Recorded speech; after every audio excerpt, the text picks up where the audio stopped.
everyone. I am really sad to not be here in person with you all, but I did get COVID, so I suppose it's all for the best. So today I'm going to talk about why observability is, at its core, actually just a data problem. So just a little bit about me before we dive in. I'm an engineer at New Relic. I also am a contributor to the Pixie open source project, which we'll talk more about. I love observability and performance stuff. I could talk about it all day, so Monitorama just seems like the best to me. And before I got into observability, I worked in the data space. And that's where some of this will be coming from my experiences working. I worked at a data prep company that helps you clean up and prepare your data and other things like that. So you're starting an observability project. Let's look at expectation versus reality in terms of where the time goes.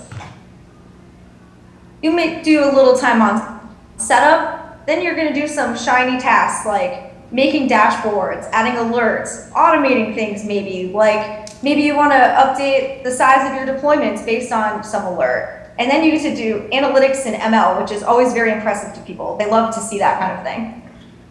But the reality looks a little different. It actually ends up that you spend most of the time, at least in my experience, in the setup phase. I made it in gray because we generally consider this to be more boring work. You spend ages collecting the data. Then you have to get it from point A to point B, and that takes way longer than expected. Then, once you have it somewhere, you actually have to maintain and store this data set at scale. All of these things end up dominating the time we spend on observability, even though it's not the shiny stuff. So, as I said, observability is a data problem.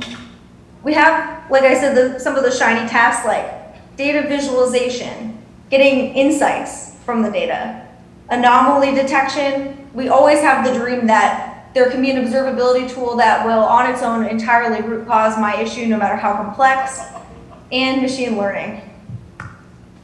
These are broadly kind of categorized, you can think of as like the ML and analytics layer, and they always get the attention in the org, whether it's in observability or any other data project. To just hammer this point further, if this is the organization, this is the favorite child. There's a second child, and this does get some attention. There will be someone who comes along saying, well, we have to figure out what we want to measure. What tools should we use? Should we use tool A or tool B? This is still, something that will get some amount of attention in the org. But the thing that seems to get ignored is the glue work. Or it's not really ignored because it's actually where the time goes, but it's not where the glory is. And so this one is the skeleton at the bottom of the pool in this meme that has now been tortured. So this can include things like collecting the data, piping it around, cleaning it up, pre-processing it. You need to give, different people different accesses to it. All this stuff, common data problems. And observability data is machine generated, which means it's really big. So scale comes into the picture pretty quickly. You have problems with the performance of telemetry agents. They need to scale efficiently under production level throughput. And this can be a really big challenge when their work scales in proportion to that production level throughput. Resource utilization is often highest at the least convenient times for that reason. Like I said in the previous slide, you have to efficiently store and query this data set. Are you going to do long-term retention? Are you going to sample? Do you have the dreaded high cardinality sources that everyone talks about? And then if you're working in an organization of any medium to larger size, you're not just doing this in a vacuum. You actually have to support and enable dozens of engineering teams. So let's think about what are the 4 stages of any data project, including observability. We've kind of hammered some of these, but let's just outline it for clarity. Step 1 in real life is collecting the data. Step 2 is moving it from point A to point B. Step 3, you got to store it and maintain it at scale. And then step 4 is actually doing something useful with it. So let's take a look at some advances that are making this data collection problem easier for observability. So a lot of times collecting the right data is actually half the battle. Getting visibility into your application, I can draw the analogy to fighting Hydra. When you cut off one head, another head appears. You may have instrumented your V1 version of your service, but oh look, here's the V2 version of the service and it's not instrumented at all. It can be really hard to capture things like operating system events and third-party libraries. Agent performance is a challenge. CPU spikes, kills. And what we see time and time and again is engineering teams all over the place are all repeating the same work, collecting this same baseline data. The data that shouldn't be any effort to collect in the first place because everybody needs it. eBPF is one tool that you've probably been hearing a lot about, and I do believe it's poised to help solve a lot of these problems, though not all of them, as we'll get into. eBPF programs can provide visibility into anything the operating system is doing. And this means that it brings a lot of use cases. You can do things with networking in it, like the Cilium project, security, like the Falco project, observability and tracing, like with Pixie and Parka. You can see things in the user space, you can see things in the kernel space. Honestly, we're just starting to scratch the surface of everything it can do because it's a relatively new technology in Linux terms. So let's just do a quick dive into how it works in case you've been hearing a lot about it but are not actually sure what it does. You can think of eBPF as like a breakpoint in a debugger. It will interrupt execution when that point in the code is reached. So if I have my application code, I can say, I'm going to register a probe at when this particular function is called. Then my eBPF program, which I can define, will collect any state that I care about. And this can be state that is used for observability, like how many bytes were sent in that request and things like that. So as mentioned earlier, I work on the Pixie open source project, which is one of the projects using eBPF to help make it easier to collect telemetry data. So it's also 100% scriptable and API driven and Kubernetes native, and it's a cloud native computing foundation sandbox project, which means that it's completely open source and you don't have to use any proprietary vendor to use it. And Pixie uses eBPF to collect rich data sources. It can collect information about baseline things like CPU and memory. It can collect things like network stats, like who's talking to who and what are they saying.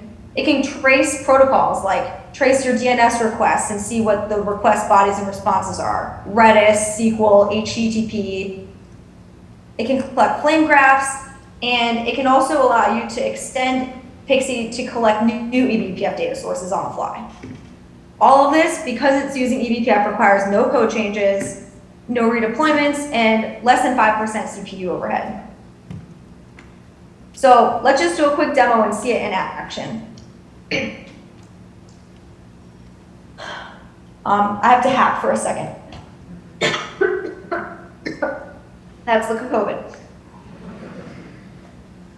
Okay, so I have a GKE cluster, and I'm going to deploy Pixie on it.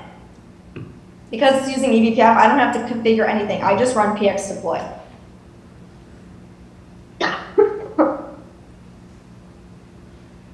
And I'm going to press confirm once it tells me I can. But it'll take like 3 minutes to deploy, but I don't want to use the time waiting for this to go. So in the meantime, I can just show you some of the data that eBPF can collect. Okay, so here's another cluster I have instrumented. And right off the bat, we can see a lot of information. We can see, which services are talking to which services. We can see the nodes in my cluster, what their CPU usage is. So let's say we want to drill down into this product catalog service. We can see things like how many requests there are per second. We can see how many errors there are per second. And the thing is this, right? Like, this isn't, everyone needs this information. It shouldn't be hard to get this, and that's why we think that eBPF should be used in this layer, because it's not like some super customized thing that you specifically need. Everyone needs this kind of thing. I can drill down into pods and see the kind of application stuff mixed with the CPU usage and other infrastructure metrics. And one of my favorite features is that I can also see a flame graph of where the functions are taking the most time in my pod. So right off the bat, we can see all this information just running with one command, and that's the power of eBPF.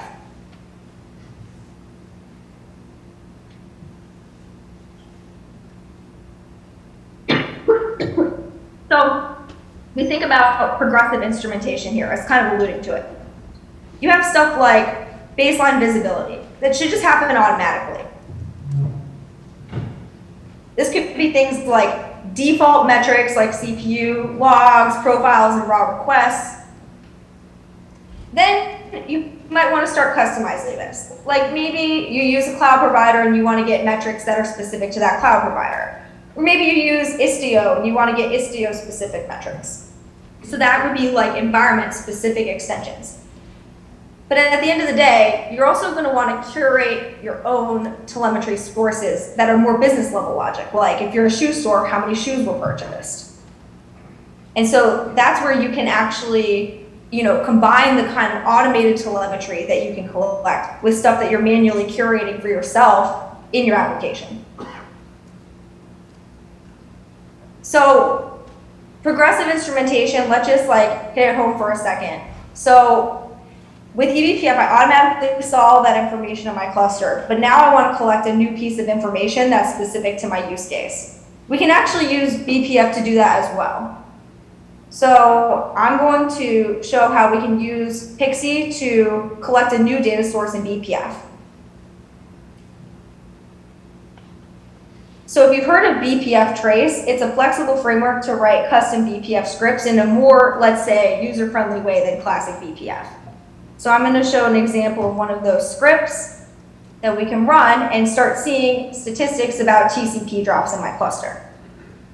It might be kind of hard to see, but basically this is entirely script-based, and I have my BPF Trace script embedded in the script that I'm running.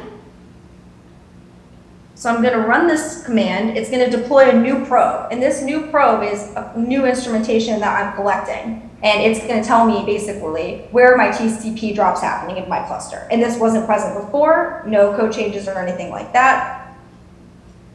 And right off the bat, we can see that there are some TCP drops happening in my cluster. We can see, who they're between. And we didn't really have to change anything. We just used the power of progressive instrumentation. And we can also see that this other cluster deployed. So, he is also up and running.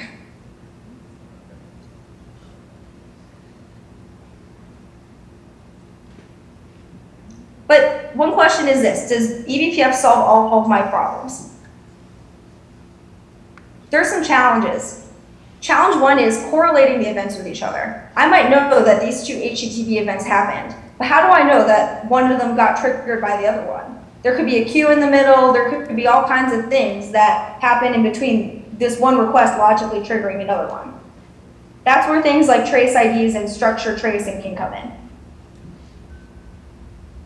Another challenge is associating these raw events with business logic. So this is kind of like the top of the pyramid I was talking about. You may know that this request happened, but it might be harder to translate into how many shoes were purchased. And then also, there is a real problem around ease of development. It is still pretty